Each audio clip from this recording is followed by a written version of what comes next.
V tomto roku oslaví banskobystrická dark metalová skupina Abstract 10. výročie svojho vzniku a pri tejto príležitosti sme oslovili gitaristu, šéfa skupiny a vlastne aj manažéra tejto skupiny Petra alias Lega, aby sme ho troška vyspovedali. Takže si priblížme.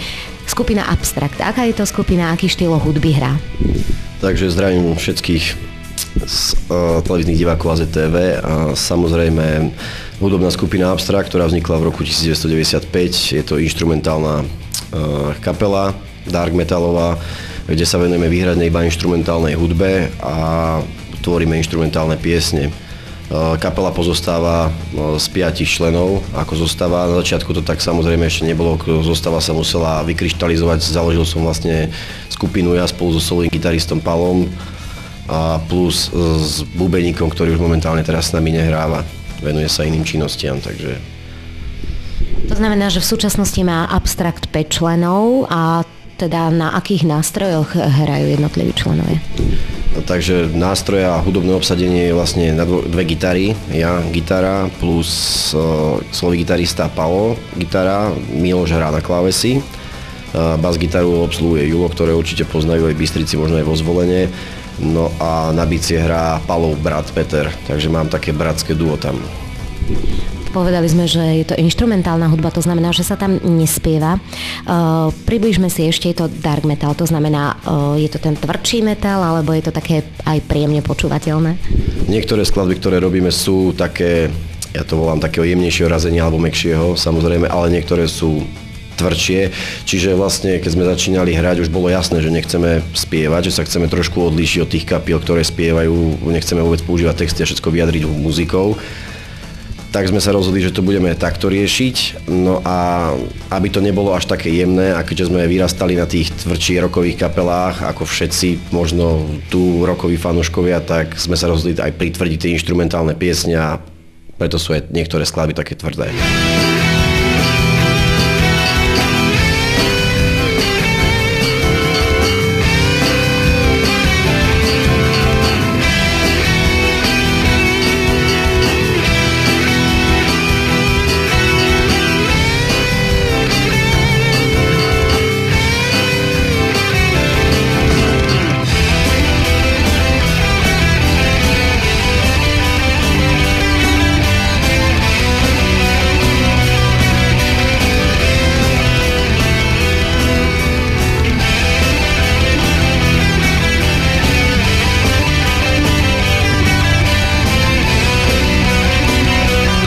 Na začiatku to bolo dosť ťažké, keď sme vybehli s prvými koncertami hrať a ľudia nevedeli, kde nás majú zaradiť, lebo niektorí si mysleli, že nám chýba spevák alebo spevák ochorel.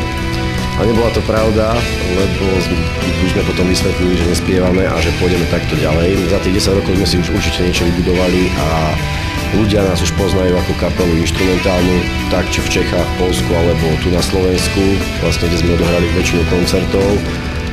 Myslím, že už teraz tým problém není. Ľudia si zvykli, poznajú skladby a melódie sol a určite melódie piesni si môžu pospevovať, takže je to bez problémov. Pravidelne koncertujete na Slovensku alebo treba v zahraničí, alebo ide skôr o nejaké tie sporadické vystúpenia? Ako som povedal, odohrali sme už nespočet koncertov za tých 10 rokov, hlavne v Českej republike, Poľsku a na Slovensku určite, nevyjímajú z Banskú Bystricu alebo Zvolen, kde sme hrali, začínali sme po kluboch, ako vlastne každá mladá kapela začínajúca, museli sme sa niekde ukázať kamarátom, hlavne na začiatku to bolo. Z tých kamarátov sa to rozrástlo na veľký fanúšikovský klub, určite myslím si teda, a teda koncerty v Čechách sú vynikajúce, kde sme hrali sme vlastne všetky veľké mestá. Posledné turné, ktoré sme išli v roku 2004, aj tento rok v roku 2005, ukázali, že nás tam ľudia chodia navštevovať na tie koncerty, takže som môžem byť spokojný. Čo sa týka pravidelnosti, zrejme musíte pravidelne skúšať a predpokladám, že teda každý z členov kapely má aj teda nejaké to hlavné zamestnanie a toto je taký koníček. Tak je to pravda, z tohto sa nedá ako veľmi vyžiť, nie je to muzika takého komerčnejšieho razenia, je to skôr, ako sa povie u nás, u muzikantov taký undergroundovejší štýl, takže samozrejme, že pracujeme, niektorí ešte študujú na vysokých školách, takže tam máme aj nejakých riadnych bakalárov, ako sa povie a tak. No, ja pracujem, to už hádam každý vie, ako pekár, takže a ostatní vlastne s gitaristom obidvaja robíme a ostatní majú tiež ako kapela ešte iné záujmy ako robotu musia mať, takže musí to tak byť. No. Ako často skúšate a kde? Skúšame 2-krát do týždňa, väčšinou víkendy, soboty, nedele. Čo sa týka skúšok, kde sme mali, tak Bystrici hádam všade, kde sa dalo. Za tých 10 rokov, cez Majer, Podlavice až po Sásovú, alebo na Fončorde, takisto tam sme začínali. No teraz momentálne skúšame v Starej Sásovej, tam máme skúšobňu a pripravujeme tam nový materiál, vlastne cvičíme piesne a na koncerty, takže... No ja ešte do pozornosti hlavne dávam, že teda všetci členovia skupiny Abstrakt sú slobodní, takže nechcem tým teraz povedať, že musíte zbombardovať ich webovú stránku, ale v každom prípade je to zaujímavá informácia. Pokračujem však ďalej. Za 10 rokov sa vám už podarilo určite vydať aj nejaký ten album. No samozrejme, ako kapela vždycky začínajúca, začali sme s tým, že sme mali prvé demo nahrávky. Nahrávali sme prvé demo v roku 96. To bolo vlastne po roku od vzniku. Sme spravili také 4 piesne, že sme to nahrať do štúdia na Sliač. Demo dostalo názov Instrumental Emotion a začali sme to rozposielať na recenzie do rôznych časopisov, ktoré sa tejto muzike ako venovali, takej väčšinou rockovej a metalovej. O 2 roky na to sme nahrali ďalšie demo v roku ako 98. To sa volalo Aestum 2, nahrávali sme ho v Brusne v štúdiu. No a potom v roku 2000, čiže taký zase o 2 roky, sme pripravili materiál, ktorý mal vydať jedno vydavateľstvo nemenované. Išli sme to nahrať do štúdia v Hlohovci a vlastne ten pripravovaný materiál, ktorý sme urobili, oficiálne nevyšiel v roku 2000, ale vyšiel až tento rok, pretože nezhody s tým vydavateľstvom nepodarilo sa nám to vydať. Zase potom o 2 roky na to sme pripravili ďalší mini-album, ktorý už oficiálne vyšiel pod značkou Feedback Production, obsahoval 4 piesne plus 1 bonus, čiže to bola naša prvá oficiálna nahrávka z roku 2002, no a teraz v roku 2005 sme vlastne vydali materiál oficiálny pod českou firmou v českom vydavateľstve a album sa volá Fragmenta. Prečo sa volá skupina Abstrakt?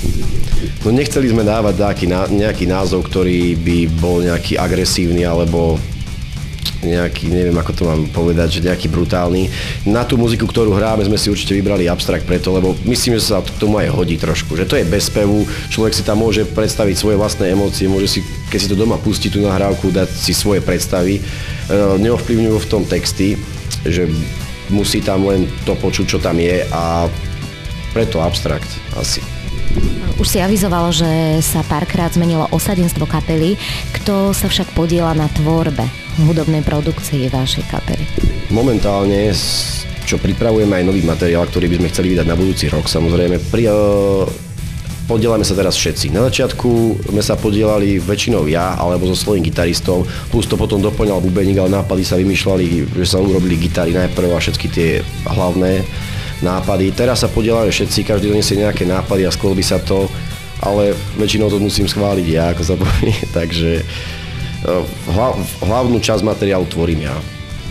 Takže je nám úplne jasné, kto má posledné slovo v tejto kapele. Abstrakt už má 10 rokov. Čo pri tejto príležitosti vlastne skupina pripravuje? A čo by si možno ešte tak ako v takej tej spätnej konfrontácii vyzdvihol ako za taký úspech, ktorý si obzvlášť vážiš? No, čo si obzvlášť vážim? Za tých 10 rokov naozaj keď už sa pootočím dozadu, že 10 rokov hrania s kaladmi a behania po tých koncertoch a stretávania sa s fanúškami, bolo toho dosť, sú tam krásne spomienky na všetko. Ja dúfam, že ešte ďalších 10 a možno ešte ďalších 10 budeme hrať. To sme chceli počuť. Rolling Stones 2, ale tak odohrali sme veľa koncertov s zahraničnými kapelami. Stretli sme sa aj s niektorými kapelami takými na jednom pódiu, ktorí sme robili pred kapely, ktoré sme aj dokedy doma počúvali. Čiže môžem vyzdvihnúť také kapely ako napríklad fínsky Amorphis, ktorý sme robili tu v Banskej Bystrici pred kapelu, fínska Apokalyptika, ktorý sme robili na amfiteátri v Banskej Bystrici pred kapelu. Potom sme robili nemeckým Agato Daimon a rôznym kapelám, hlavne v Čechách, pred kapely takým väčším, že máme toho dosť, už si to ani presne nepamätám, s kým všetkým sme hrali, je veľký súčet kapiel. Takže a čo pripravujeme? No, chceme pripraviť na 10 rokov veľký koncert pre Bystricu, ktorý môžeme teraz spomenúť, ktorý sa bude konať 29.10. či 29. októbra v Kultúrnove v Podlaviciach. Bude to 10 rokov abstraktu. Pozvaných budeme mať bystrické kapely metalové rokové plus jednu poľskú a jednu českú kapelu. Z tých banskobystrických kapiel spomeniem, to určite budú poznať aj Zvolenčania a samozrejme Banskobystričania. Spomeniem kapely ako Pathology Stench, Hekate, Pio Poezy, Surgical Dissection a Nocturnal Devotion. To je súčet banskobystrických kapiel. No a samozrejme my. No a z Poľska nás príde navštíviť poľská kapela Neolit a z Českej republiky už myslím dosť ako známi a tiež majú už toho pobehaného Return to Innocence. No tak budeme držať palce a všetkých samozrejme srdečne pozývame. Na záver si ešte povedzme, čo by si ty zaželal Abstraktu do jeho ďalších rokov? No ja dúfam, že nám fanúškovia budú ako stáť pri nás stále. My sme stále s nimi, máme ich radi, stretávame sa samozrejme, debatujeme a chodíme spolu s nimi von a ja s týmto zdravím všetkých tých našich fanúšikov, ktorí nás teraz alebo mňa sledujú a aj tento rozhovor. Čo by som pri Abstraktu? No určite to, aby sme zase vydržali pokope, aby sme pripravili ešte dobré albumy, vydržali ďalších 10 a ako som povedal ďalších 10, lebo mňa tá kapela samozrejme baví, nezakladal som to preto, aby som to rozpúšťal v určitom čase, že ma to prestane baviť. Členov to určite tiež baví, takže chuť je tam a chceme sa dostať ešte viacej do povedomia, nielen vravím v Čechách a v Poľsku, chceme obehať ešte ďalšie okolité krajiny. Ak sa podarí, tak možno to Nemecko, Rakúsko, Belgicko, tak uvidíme. Na tomto sa budeme snažiť ešte viacej dostať Abstrakt do povedomia. Možno sa to podarí. My držíme palce a všetko dobré prajeme Abstraktu k jeho 10. narodeninám. Ďakujem.